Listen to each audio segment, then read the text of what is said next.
Meron akong isang tanong, pasensya na kayo, kailangan ko itanong to.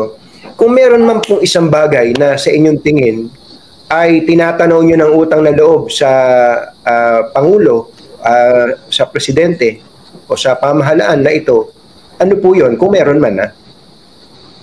Well, yung kanyang isa personal o sa politika?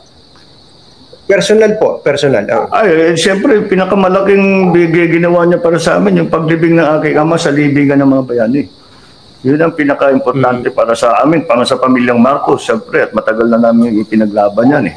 At ngayon pa lang, kahit na yung ibang presidente na nakaraan, kahit sa tinuturing nga namin kaibigan, at sinasabi, gusto nilang gawin, o papayag sila, si President Duterte lang talagang ang nanindigan dun sa kanyang unang salita na dahil nasa batas siya, nasa rules yan, dapat dapat malibing si Marcos sa libingan ng mga bayani.